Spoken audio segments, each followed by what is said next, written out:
ओम शांति। आज प्यारे मीठे बाबा की मुरली मंथन की डेट है 18 अक्टूबर 2024। तो आज मीठे बाबा अपने बच्चों से कह रहे हैं, बाबा आया है तुम्हें गुल गुल फूल बनाने। तुम फूल बच्चे कभी किसी को दुख नहीं दे सकते, सदा सुख देते रहो। तो बाबा आए हैं गुल गुल फूल बनाने। फूल बनाने हम काटे थे ना, किस चीज़ का काटा था? मन का काटा। और मन जो होता है ना, मन में ही सब कुछ होता है। मन को जिसने फूल बना लिया। आइए एक प्रसंग सुन लेते हैं। अष्टावक्र और राजा जनक की कहानी है। राजा जनक जब महान अष्टावक्र को कहते हैं, आप मुझे आत्मज्ञान दीजिए, मुझे मन की शांति दीजिए, इसके लिए मैं आपको पूरे राज्य की संपत्ति देने को तैयार हूँ। तब अष्टावक्र जी कहते हैं, मुझे यह संपत्ति नहीं चाहिए, क्योंकि यह संपत्ति तो आपके राज्य की है, आपकी प्रजा का है। आप मुझे कुछ देना चाहते हो तो अपना मन दे दो। मन दे दो अर्थात आप कोई संकल्प अपना नहीं कर सकते।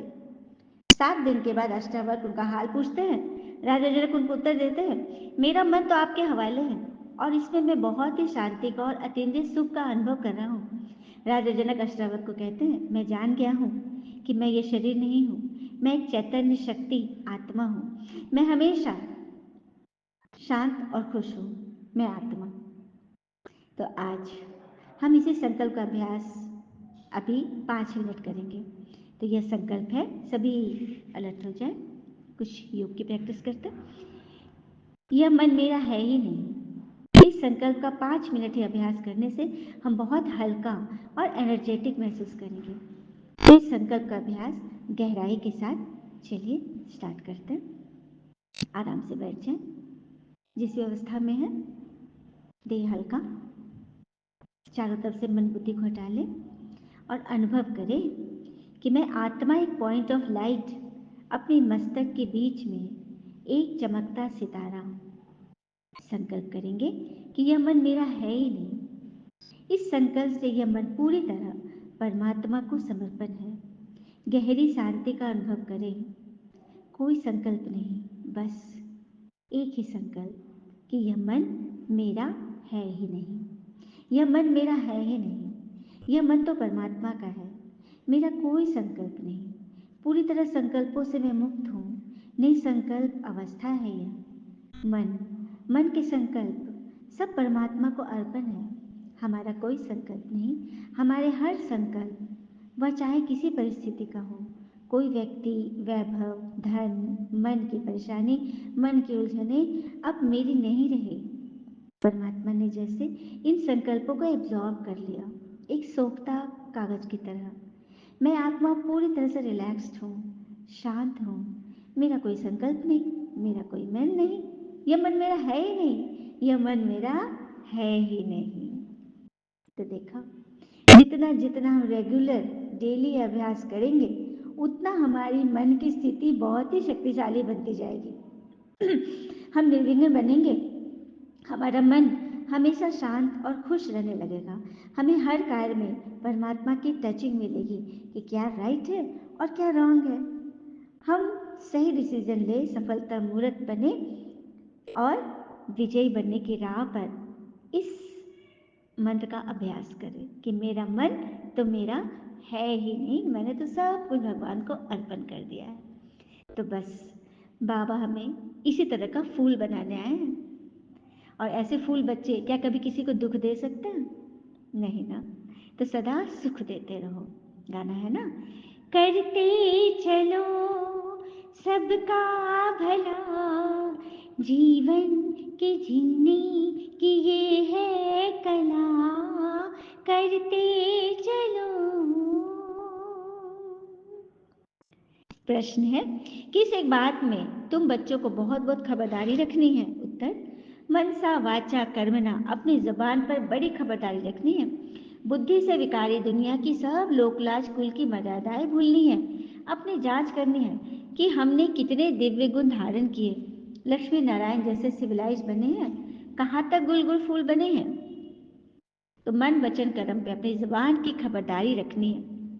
पता है, जबान से निकला हुआ जो तीर है, जो बोली है, वो पता नहीं कितने सालों, 30-40 साल के बाद भी लग सकता है। एक आत्मा का अनुभव बता रही हूँ, वो बहुत ज़्यादा गिरा करती थी, गिरते रहती हमेशा। तो उसने बोला कि उनके जो बचपन की जो मासी माँ थी, उन्होंने बचपन में ही कहा था उनको कि तुम्हारा देह इतना लंबा चौड़ा है और पैर छोटे हैं, देखना तुम बड़ी होगी तो धप धप गिरोगी। तो जब मैंने ये सुना ये स्टेटमेंट, तो मैंने बोला कि वही हो गया, कहा हुआ लग गया। हाँ, क्योंकि कब कहा गया था? 40 साल पहले, लेकिन ब्रह्मांड में तो छोड़ दिया गया ना।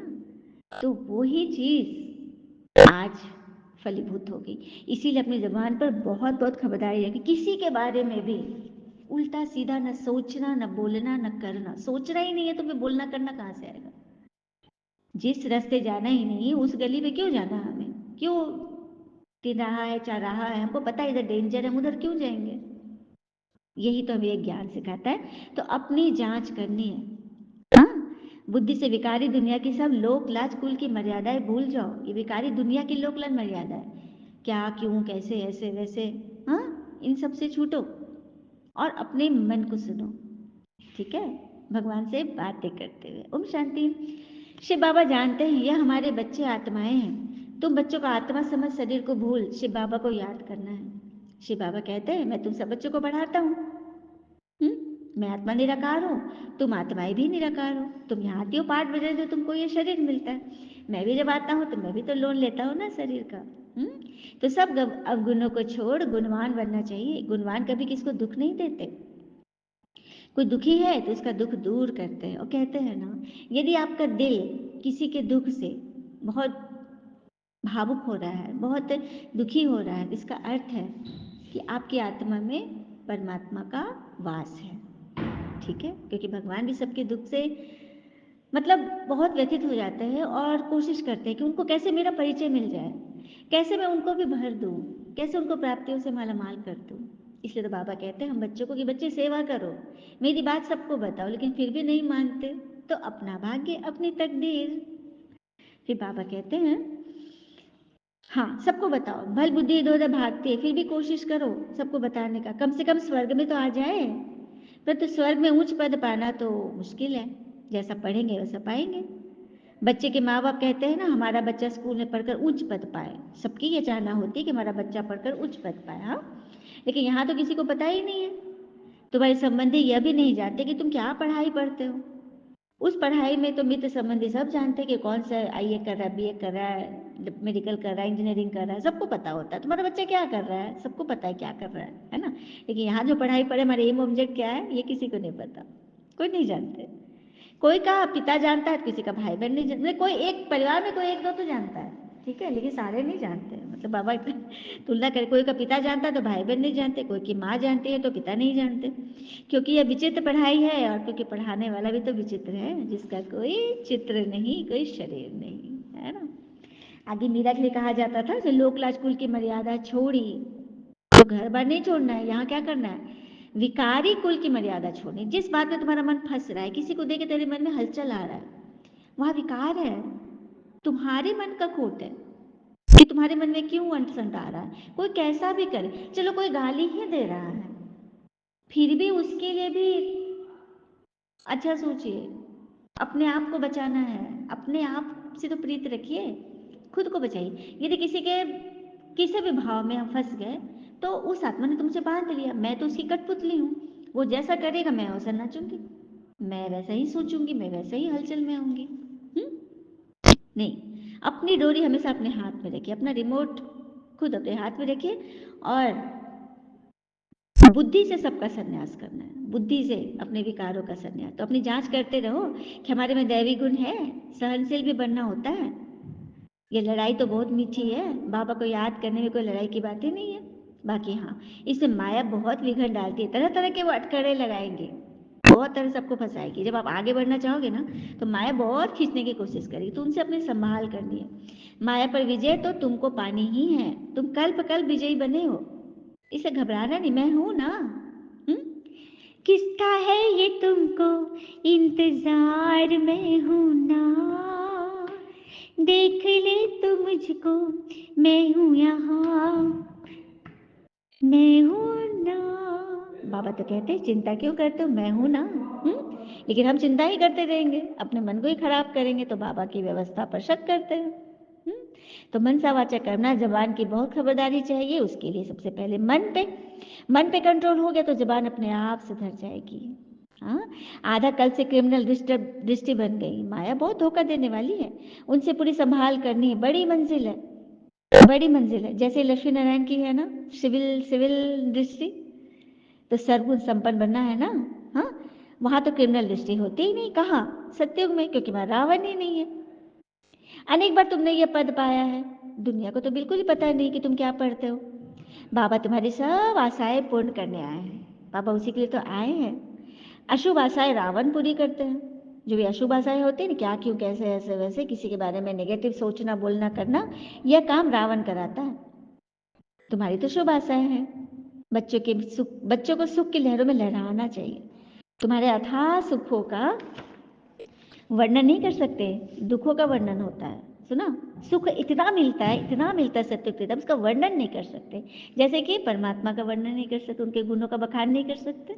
इसीलिए तो यह मंत्र है, ये 4 शब्दों का वाक्य का मंत्र है। इसको घर में ही बजाइए, मन में ही बजाइए और सदैव इसी भान में रहिए।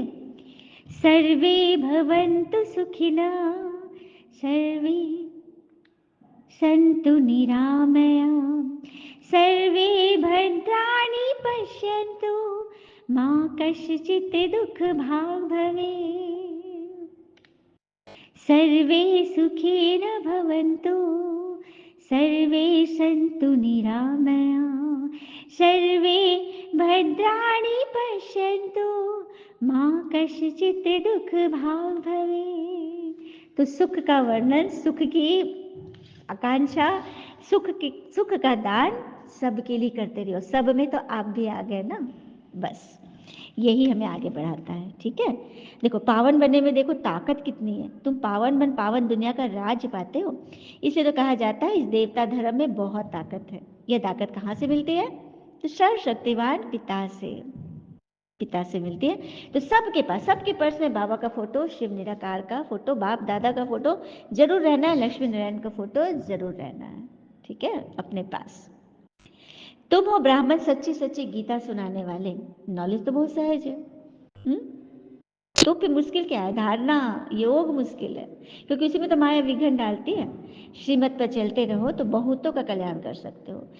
और हम आत्मा ये ठान लेते हैं कि हमें तो बस श्रीमत पर चलना ही है, चाहे कितना भी सहन करना पड़े, कितना भी हंगामे आए, हलचल आए, लेकिन हिलना नहीं है। जब भगवान ने हाथ पकड़ा तो हम हिलेंगे कैसे? कल्याण करते भी होंगे, फिर भी बाबा रिमाइंड करते हैं ऐसे ऐसे तुमको करना है। बाबा चेकिंग करते, राउंडिंग लगाते रहते हैं। तुम बच्चों की बुद्धि में ना अपना एम ऑब्जेक्ट कि हम ये मनुष्य देवता बनते हैं, देवताओं में दैवी गुण है, यह तो समझते हैं। मंदिरों में जाते हैं पर तो ये नहीं समझते कि ये भी मनुष्य है। चलिए, देवता भी मनुष्य है ये नहीं समझते, समझते कि ये लोग अलग क्वालिटी के हैं। अरे दैवी गुण वाले मनुष्य हैं, ऐसे मनुष्य जिन्होंने दैवी गुण धारण कर लिया। लेकिन कब धारण किया? संगम पर भगवान से मुरली पढ़कर, ज्ञान पढ़कर अपने अंदर दैवी दिव्यता को धारण किया। वो है दैवी गुणों वाले देवता। है मनुष्य लेकिन देवता बन गए। देवता मतलब देने वाले देवता। उनमें दैवी गुण था, स्वर्ग में तो अथाह सुख थे। उन्हों के आगे जाकर गाते हो ना आप, सर्वगुण संपन्न हम निर्गुण विकारी। क्योंकि विकारी हो गए तो फिर माथा पड़ते हैं उनके, चरणों पे गिरते हैं। अभी तो विचार करते हो कैसे हम भी ऊपर से गिरते गिरते हम पट पर आकर पड़ गए हैं। भारतवासी कितने साहूकार थे, अभी तो देखो कितना कर्जा उठाते रहते हैं। ये सब बातें बाबा बैठ समझाते हैं और कोई बता ना सके। ऋषि मुनि भी नेति नेति कहते हैं, अर्थात हम नहीं जानते, ईश्वर की गतिमति ईश्वर ही जाने। अभी तुम समझते हो, वह तो सच कहते थे। न बाबा को न रचना के आदि मदन को जानते, लेकिन अभी तो हम सब कुछ जान गए हैं। सिवाय हम बच्चों के कोई नहीं जानते। बड़े बड़े सन्यासी महात्माएं कोई नहीं जानते कि भगवान कैसे आते। कल के अवतार भगवान का हो चुका है और लोग भी इंतजार कर रहे हैं, कल के अवतार होना है, होगा, भगवान आएंगे फिर से धरा पर। भगवान तो अवतरित हो चुके हैं। इसे तो बाबा कहते सबको बताओ ना मेरा पता। ये तो लास्ट में बोलो मुझे उलाहना देंगे कि भगवान तुम कब लिए अवतार, कल के अवतार, हमको तो पता ही नहीं चला। इसलिए तो बाबा कहते बता दो सबको, सबको बता दो। जितना बच्चों में मीठा गुण बाबा देखते हैं तो बाबा की दिल खुश होती है। कोई तो जैसे नाम बदनाम कर देते। तो बाबा का नाम अर्थात पिता, टीचर, सदगुरु तीनों की निंदा करा दिए ना, तो फिर वो तो एक का कई गुना मिलेगा ही मिलेगा, ट्रिब्यूनल बैठेगी फिर। पर तो कई बच्चों को कुछ भी समझ नहीं, अभी भी गफलत करते रहते, विकार में जाते हैं, हाँ, नेगेटिव में जाते हैं, क्यों क्या कैसे कर देते हैं। माया भी कम नहीं है, आधा कल पाप आत्मा बना देती है। बाबा फिर आधा कल के लिए पुण्य आत्मा बनाते हैं, वो भी नंबरवार बनते हैं। बनाने वाले भी दो हैं, एक तरफ राम है, सच्चे राम, और एक तरफ रावण है, झूठा रावण। तो किधर जाना है? अभी संगम में ऊपर दोनों दोनों चीज है, एक तरफ राम भी और रावण भी है। किधर जाना है भाई? लिखेंगे सभी राम की तरफ जाने की रावण की तरफ। इस पर एक कथा थी ना कि जो राम की तरफ है वो सब कुछ अपना तन मन धन सब अर्पण कर दे। एक बूढ़ी माता की कहानी थी, हम लोग आधा ही जानते थे, इसके आधे का पार्ट हमको पता चल गया, तो मैं बताना चाहती हूँ। वो कूड़ा करकट वाली कहानी याद है ना, कि एक माता थी, बूढ़ी माता, उसको उसने प्रवचन सुना कि भगवान को अपना जो कुछ तुम्हारे पास है सब अर्पण कर दो। तो उसके मंदिर में पास में एक शिवलिंग था, और वहाँ जाती थी और घर में जो कूड़ा करके कुछ भी चढ़ाती थी, फूल दूध जो भी था चढ़ाती थी, ऐसा नहीं खाली गलत चीज़ चढ़ाती थी, लेकिन घर से जो कूड़ा करकट निकाली वो भी जाके सर पे डाल दी। तो एक उधर से पंडित जा रहे थे, उन्होंने बहुत डांटा, ये क्या कर रही हो माता, तो उसको डांट दी। तो बेचारी फिर नहीं डालने लगी, समझी कि हम गलत कर रहे हैं, कोई समझाने वाला नहीं था। एक दिन उस पंडित जी को भगवान ने स्वप्न दिखाया, बोला ये तुमने क्या किया, कितना अच्छा वो मुझसे प्रेम करती थी, भावना रखती थी, और उसकी भावना का मैं भाड़ा दे रहा था उसको, तुमने तो सब गुड़ गोबर कर दिया। तो क्यों भगवान ऐसा क्या, वो तो कूड़ा करके डाल दी थी। तो भगवान बोले कि जब वो कूड़ा डालती थी ना, तो मैं देखता था कि मेरे सर पे किसका फूल आ रहा है, किसका प्रसाद आ रहा है, किसका जल आ रहा है, किसका दूध आ रहा है, किसके बेलपत्र आ रहे हैं, लेकिन किसी का कुछ नहीं आता है, लेकिन वो कूड़ा करकट मेरे ऊपर जरूर आता था, तुमने वो भी बंद करा दिया। तो देखा, ये होता है, भगवान को नहीं चाहिए वो वाला दिखावा वाला, नहीं चाहिए हमने ये किया, मैं इतना किया उतना किया। चलिए दिखावा नहीं भी, कई लोग को ये भी होता है, कुछ नहीं बताते किसी को क्या कर रहे हैं, लेकिन मन में तो कर कर रख लिए ना, तो ऐसा भी भगवान स्वीकार नहीं करेंगे। मन को साफ करो, भगवान तुम्हारा सब माफ कर देंगे, ठीक है। तो ये बात है, इसे तो बाबा कहते हैं राम की तरफ जाना है कि रावण की तरफ। वो लोग तो राम राम कहते, पिछाड़ी में शिव शंकर कह देते, और परमात्मा के नाम गिनते हैं, क्योंकि उन लोगों के तो अनेक भगवान हैं, अपने पूजा घर में अनेकों भगवान रख लेते, सबको भगवान बोलते हैं, लेकिन तुम्हारी तो गिनती की दरकार ही नहीं, एक ही है, एक को क्या गिनना। स्वर्ग को नई दुनिया कहा जाता है, फिर जैसे पुराना मकान होता है तो टूटने टूटने लायक बन जाता है ना, पुराना मकान तो गिराते ही है, दुनिया भी ऐसी है, पुराना जब दुनिया होगी ये कलयुग, तो फिर उसको गिरना ही गिरना है, यही तो है। बाबा समझाते हैं सबको, तुम बच्चे ऑन गॉडली सर्विस पर हो। ये सब बातें कितनी सहज है समझाने की, लेकिन जो धारणा करेंगे कराएंगे वही फिर समझा भी पाएंगे। बाबा जो सर्विस सिखलाते हैं वही सर्विस करनी है। तुम्हारा नाम उच्च करने लिए बाबा ने कलश तो माताओं को दिया है, पुरुषों को नहीं दिया कलश। अच्छा, दुर्गा जी की पूजा में कलश रखाता है, सबसे मेन पूजा है, तो ज्ञान का कलश, उसमें मैंने उस पर सर्च किया, मैं देखती हूँ, तो कलश में ना 7 धार का पानी लगा है, 7 नदी का पानी उसमें डाला जाता है, मतलब संकल्प किया जाता है, और 7 जगह की मिट्टी डाली जाती है। तो ये 7 क्या है, ये 7 आत्मा के 7 गुण हैं, प्रेम सुख शांति आनंद शक्ति ज्ञान पवित्रता। इनको जब हम मन के कलश में जब ज्ञान का पानी डालते हैं, और उसके नीचे क्या बुनते हैं, जौ बुनते हैं, जौ छिड़ते हैं ना, तो ये जौ क्या है, संकल्पों का जौ है। जब हम ये संकल्प करते हैं कि ईश्वर हमने आपको सब कुछ समर्पित कर दिया, अब मेरा मन तो मेरा मन है ही नहीं, ये तो आपका है, अब आप जैसे चलाओ, मैं अपने मन से कुछ भी नहीं करूँगा, सब आप कराओ, करण कावानहार आप हो। तो जब हम ये संकल्प का जौ बुनते हैं तो वो हरा भरा फलीभूत हो जाता है, और फिर हमारे हर संकल्प सिद्ध होने लगते हैं। ये है कलश स्थापन का अर्थ। तो भक्ति में तो तुमने बहुत कलश स्थापन किया, अभी ज्ञान से समझिए कौन सा कलश, मन के घड़े का जो पानी है उसमें 7 गुणों का पानी डालिए, 7 वर्चुअस का मूल्य, तभी इंसान का मूल्य बढ़ता है। तो ये करना, नहीं तो मनुष्य क्या है आजकल, बहस बुद्धि जैसे मनुष्य कितना भी समझाओ समझते ही नहीं। थोड़े ज्ञान वाला साधारण कुल में जन्म लेगा, और ऊंचे ज्ञान वाला उच्च कुल में। ठीक है ना? अच्छा, मीठे मीठे बच्चों प्रति भगवान की नमस्ते, हम बच्चों की भी प्यारे बाबा को नमस्ते। धारणा के लिए मुख्य सार, पहले पॉइंट, बाबा जो सुनाते हैं उसे सुना अनसुना नहीं करना है, गुणवान बन सबको सुख देना है, पुरुषार्थ कर सबके दुख दूर करना है। अच्छी अच्छी बातें ना लोग सुना अनसुना कर देते हैं, इसलिए सुना अनसुना नहीं करो, भगवान से सुनो। और जो भी बातें निमित्त ने बताया व्यासपीठ पर बैठकर उसका मान दो, क्योंकि वो स्वयं भगवान की वाणी है, निमित्त की जुबानी, मैं माइक हूँ। दूसरी पर, विकारों के वश होकर कोई भी विकर नहीं करना है, सहनशील बनना है, जो सहते हैं वही शहंशाह बनते हैं। तो सह लो, भगवान के लिए, ईश्वर के लिए सह लो। कोई भी क्रिमिनल अशुद्ध विकारी आस नहीं रखनी है, वरदान है। शांति की शक्ति द्वारा असंभव को संभव करने वाले सहज योगी भव। शांति की शक्ति द्वारा असंभव को संभव करने वाले सहज योगी बनते। तो शांति की शक्ति सर्वश्रेष्ठ शक्ति है, शांति की शक्ति से ही सब शक्तियां निकली है। कहते हैं ना, शांति की शक्ति से शांति को पाना है, शांति की शक्ति से। तो शांति सागर को पाना है ना? सब शक्तियां वहीं से तो निकली है। साइलेंस की शक्ति का भी बहुत प्रभाव है और साइंस की शक्ति का भी प्रभाव है।